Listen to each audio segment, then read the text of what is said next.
Welcome back to learn from home. आज घर बैठे पढ़ाई में हम अपने लास्ट कुछ वीडियो लेक्चर्स में जो फर्स्ट चैप्टर 10 स्टैंडर्ड का कर रहे थे उसे अपने अगले पड़ाव पर लेकर जाए।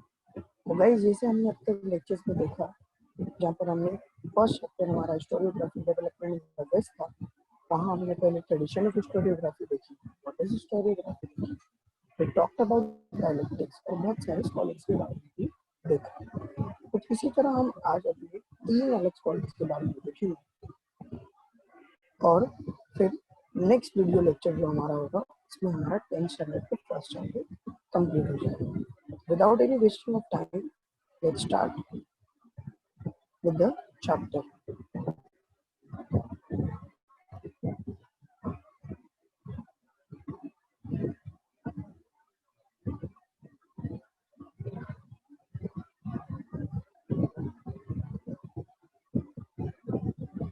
तो लास्ट लेक्चर में हमने जॉर्ज विलियम फ्रेडरिक हेगल तक किया था। In this lecture, we will ahead of the next personality who is very important in the study of historiography is Leopold Wolff. भाई, मैंने आप लोगों को लास्ट लेक्चर में बोला था कि सारे हिस्टोरियन यहाँ पर है जो भी अपना बता रहे हैं about how to write history, everything is important, but याद रखना सबका way of thinking is different, सबका बताने का तरीका अलग है, सबकी थियोरीज अलग है, but whatever they are telling is important. For each every story, if he follows the way in the way, जो कोई भी ये बता रहे हैं, उनसे किसी भी एक का वे फॉलो करेगा, writing of history will be very very helpful for him. Will be easy task. Okay, let's see our next important personality, that is George William Frederick Hegel. तो ये हमने कर लिया है ऑलरेडी लास्ट क्लास में. Now we'll be talking about the next important personality, that is Leopold Wolff. Again उनकी timeline मिल रही है 1795 to 1880. Leopold von Ranke. Leopold von Ranke was a German historian. Okay, he was a German historian. And why? What did he say? उनका कहना था कि use more and more of original documents. अब आप लोगों के दिमाग में एक सवाल आ रहा होगा, इस बाकियों ने क्या ओरिजिनल डॉक्यूमेंट्स की बात, जो डॉक्यूमेंट्स बोल रहे हैं कि यहाँ पर हमें ये बताना चाहिए कि उस टाइम के डॉक्यूमेंट, ये उस टाइम क्या होता है इन्वर्टेड कॉमास में, द टाइम ऑफ हिस्ट्री जब हिस्ट्री कंडक्ट हुई थी, जैसे 15 अगस्त 19 गॉट इंडिपेंडेंस, उस दिन का जो डॉक्यूमेंट होगा, जो उस वक्त पे लिखा गया होगा या जो उस वक्त पे पब्लिश किया होगा, that particular becomes the original document of that particular time. Is that clear? तो लियोपोल्ड वॉन रांके का बोलने आपने लिया, उस मेथड को आपने यूज किया, उस चीजों को आपने यूज किया, उन चीजों की वजह से आप हिस्ट्री के काफी करीब रहो. But again one thing, Leopold von Ranke भाई आगाह कर देते, भाई डिस्क्लेमर दे देते हैं ना, डिस्क्लेमर आता है कि उस तरीके से ये एक्सप्लेन्स कि ये जो डॉक्यूमेंट्स है इन्हें यूज करने को हेल्प बड़ी मिलेगी, पर उससे ज्यादा आपको इन्हें केयर के साथ यूज करना है. You have to take utmost care, बहुत ध्यान से, बिकॉज ये ओरिजिनल डॉक्यूमेंट, ठीक है, they will not be available in that much sense, उतना ज्यादा क्वांटिटी में अवेलेबल नहीं होगा. केसेस होंगे तो उन्हें आपको बचा के रखना, उन्हें आपको संभाल के रखना. Is that clear? Let's see what Leopold von Ranke says. Leopold von Ranke was a German historian. He spoke about the critical method of historical research.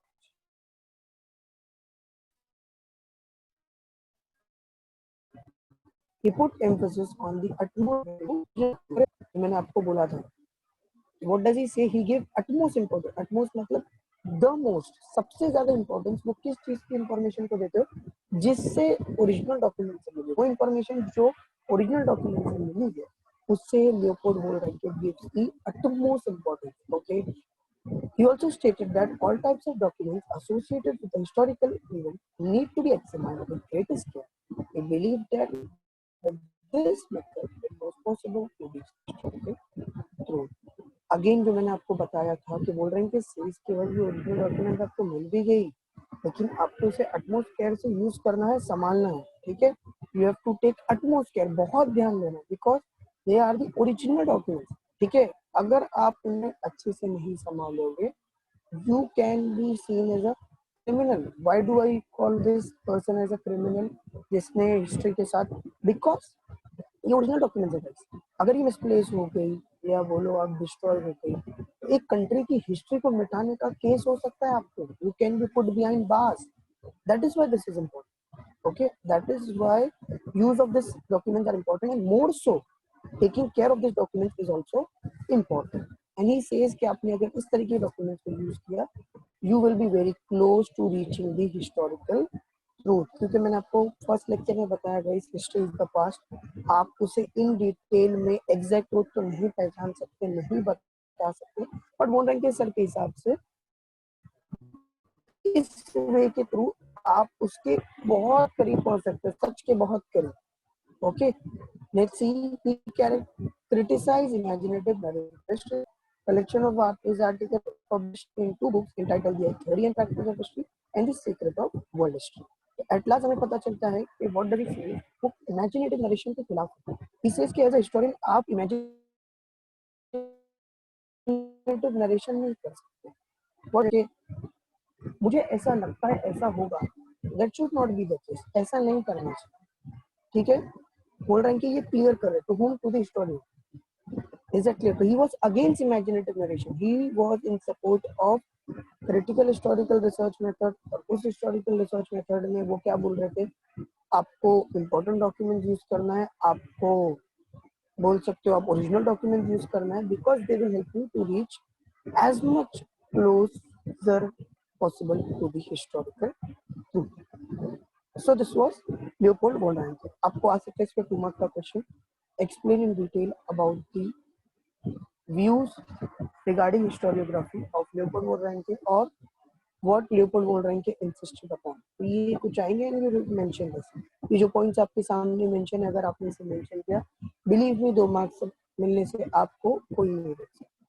Guys, if you like our videos तो आप please हमें comment कर सकते हो. आपको कोई topic, particular topic चाहिए तो you can comment in the comment section and do like and subscribe our channel. We will continuously bring such kind of videos.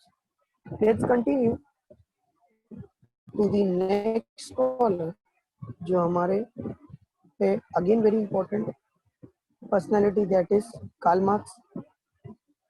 ठीक है, he was again a German historian, philosopher. बहुत सारी चीजों में उनका नाम आता है. ठीक है, अगर आप आगे जाके डिग्री लेवल पे आर्ट्स ये स्ट्रीम को चूज करोगे तो ये आपको हर जगह मिलेंगे. In economics, in psychology, in history, in physics, sorry psychology, history, economics, ये सारी जगह पे आपको मिलेंगे. Okay, philosophy.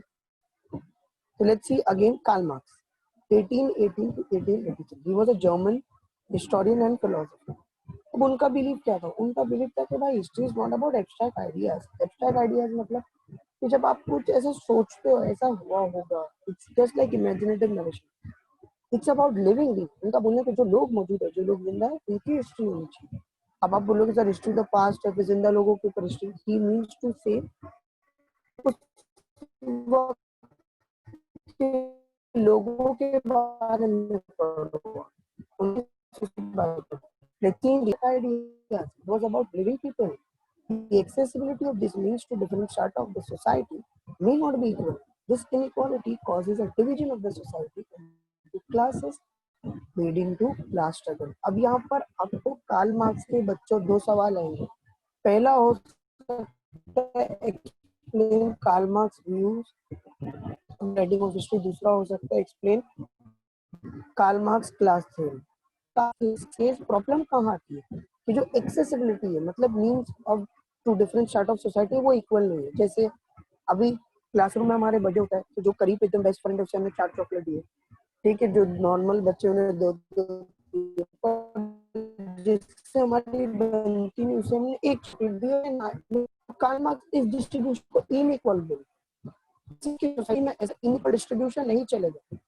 ऐसा इनइक्वल डिस्ट्रीब्यूशन नहीं चलेगा. You need to have equal distribution in the society, because Karl Marx के हिसाब से ये जो इनइक्वल डिस्ट्रीब्यूशन ऑफ रिसोर्सेज होता है इन द सोसाइटी, उससे डिवाइड होता है सोसाइटी में, उससे क्लासेस बनती है. जैसे आप देखोगे middle class, lower class, high class. ये किस बेस पे बनती है? ये इन चीजों पे ही बन सकती है ना। जैसे एक BMW कार, हाई क्लास का बंदा आसानी से BMW कार ले सकता है, मिडिल क्लास का बंदा पूरी जिंदगी पैसा जमाएगा और उस कार को लेगा। एट द सेम टाइम जो लोअर कार क्लास का बंदा है, जो फाइनेंशियली वीक बैकग्राउंड से आता है, वो तो सिर्फ सोच सकता है सपनों में कि मेरे पास भी एक बार BMW कार आएगी। This is the difference, and that is why he says that this leads to class struggle. Class struggle को ये डील करता है। एंड ही सेज दो तरीके की क्लास होती है, वन जिनके हाथ में प्रोडक्शन और मैन्युफैक्चरिंग होता है, सेकंड जो उस प्रोडक्शन और मैन्युफैक्चरिंग को खरीदते हैं। तो ही सेज जिनके हाथ में पावर होता है वो इकोनॉमिकली एक्सप्लॉइट करते हैं दूसरे क्लासेस को। Let's see the accessibility of these means to different strata of the society may not be this inequality causes a division in classes during class struggle. According to Marx, human history is of the classes. Clear, guys? याद रखना, Karl Marx का believe है कि history should be about living people से उनका कहना है कि उस वक्त के लोगों के बारे में बताओ, सोसाइटी कैसी फंक्शन करती है, क्या डिस्ट्रीब्यूशन इक्वल था। तो he says when the distribution is not equal, that leads to divide in the society, that leads to coming up of different classes in the society, and finally that leads to class struggle. और इस class struggle में जो सब class के पास पूरा control होता है production का, वो बाकी क्लासेस को एक्सप्लॉइट करती है। ओके, इंपॉर्टेंट है, ये बुक का नाम मार्क कर लो, Das Kapital. A treatise written by him is the most referred book all over the world. तो ये एक इम्पोर्टेंट वर्क है कार्ल मार्क्स का। Okay guys, so let's go to our last scholar of the day.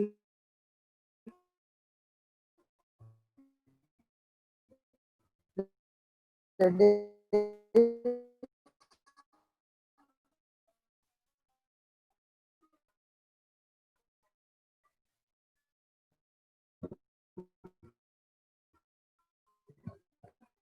इस तरह लिखी जानी चाहिए। But what does Michael Foucault said was, he said about the unacknowledged areas, वो एरियाज जहां पर हिस्ट्री अब तक लिखी नहीं गई है, सबसे कम फोकस जिन पर दिया गया, उनके बारे में बताने के लिए ज्यादा से ज्यादा हिस्टोरियन को फोर्स किया माइकल फुकॉल्ट ने। और कुछ बहुत इंटरेस्टिंग बात बताइए हिस्ट्री के बारे में। Let's see. Michael Foucault 1926 to 1980. Michael Foucault was a French historian. Michael Foucault, in his book Archaeology of Knowledge, argued that the prevailing practice of arranging historical events in a chronological order is not right. Michael Foucault clearly बोल देते हैं, okay, कि आप जो उनकी जो book है archaeology of knowledge में वो आर्ग्यू करते थे, जो प्रैक्टिस चलते आ रही है कि आपने क्रोनोलॉजिकली हिस्ट्री को खाली मेंशन कर दिया। जैसे मैं 1997 में बॉर्न हुआ और 2003 में मैं स्कूल गया, 2013 में मैंने स्कूल पास आउट किया, जस्ट एन एग्जांपल, 2015 में 12th दिया। तो ही सेज कि आप यहाँ पर क्रोनोलॉजिकली इवेंट्स को अरेंज तो कर रहे हो, but are you doing justice? क्या आप वहाँ के इन डिटेल इंफॉर्मेशन प्रोवाइड कर रहे हो? ठीक है, what does he says? He drew attention to the fact that archaeology does not strive to reach the ultimate historical truth, but attempts to explain various transitions in the past. He says कि archaeology का ये काम ही नहीं है तेरी आपको जो exact historical truth है वो बता सके, बट आर्कियोलॉजी और हिस्ट्री आप दोनों में से किसी को भी एक्सप्लेनेशन के लिए समझ सकते हो। आर्कियोलॉजी इज द साइंस, याद रखना, जो एक्सकावेट करके पुरानी चीजों को बाहर निकालते हैं, and history studies those things.